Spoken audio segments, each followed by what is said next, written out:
관리단 집회 의결로 해임하고자 할 때 해임 사유가 있는 경우에만 소송을 할 수 있다라고 법은 규정하고 있는데요. 관리단 집회 의결로 해임할 때에도 객관적 해임 사유가 있어야만 하는지, 해임된 관리인은 본인에게 해임 사유가 없다 이런 사정을 들어서 인수인계를 거부하고 이를 다투는 소송을 제기하는 그런 경우가 많습니다. 그러나 이런 관리인의 주장은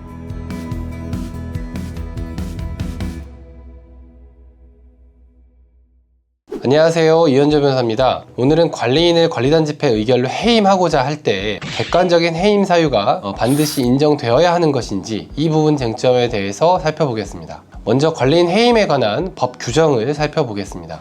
제24조 관리인 선임에 관한 규정인데요. 관리인은 집회 결의로 선임되거나 해임된다. 다만 규약으로 26조의 3에 따른 관리위원회 결의로 선임되거나 해임되도록 정한 경우에는 그에 따른다. 그리고 제한 5항을 보면 관리인에게 부정한 행위나 그 밖의 직무를 수행하기에 적합하지 아니한 사정이 있을 때는 각 구분 소유자들은 관리인의 해임을 법원에 소송으로 청구할 수 있다. 이렇게 되어 있습니다. 보신 것처럼 법 제24조 제2항은 관리인에 대해서 집회 또는 관리위원회 결의로 해임될 수 있다. 이런 내용만을 규정하고 있습니다. 해임 사유가 필요한지에 관해서는 달리 정하고 있지 않습니다. 반면에 24조 제5항은 관리인에게 부정한 행위나 그 밖의 직무 수행을 하기 적합하지 아니한 사정, 이런 해임 사유가 있을 때 법원에 관리인 해임을 위한 청구를, 소송을 제기할 수 있다. 이렇게 규정하고 있습니다. 해임 사유가 있는 경우에만 소송을 할 수 있다라고 법은 규정하고 있는데요. 관리단 집회 의결로 해임할 때에도 객관적 해임 사유가 있어야만 하는지 이 부분에 대해서 법원이 어떻게 판단을 했는지 검토해 보도록 하겠습니다.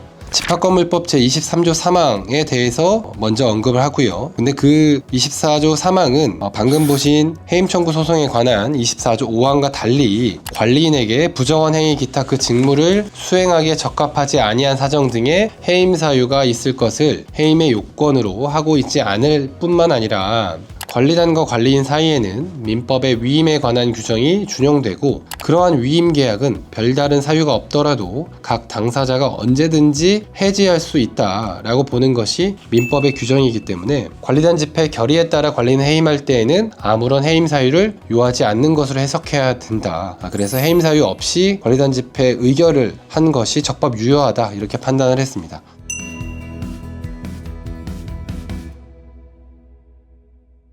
관리단 집회에서 관리인을 해임한 경우 해임된 관리인은 본인에게 해임 사유가 없다 이런 사정을 들어서 인수인계를 거부하고 이를 다투는 소송을 제기하는 그런 경우가 많습니다. 그러나 이런 관리인의 주장은 소송에서 적절한 항변이 될 수 없습니다. 그런데 관리인 해임에 관한 관리단 집회에서 내용상 또는 절차상 하자가 있는 경우에는 법원은 해임 사유가 존재하는지 여부까지 고려해서 그 하자의 중대성을 판단하기도 합니다. 그렇기 때문에 실제 소송에서 해임 사유에 대한 풍부한 논증과 반증을 할 필요는 충분히 있다고 생각됩니다.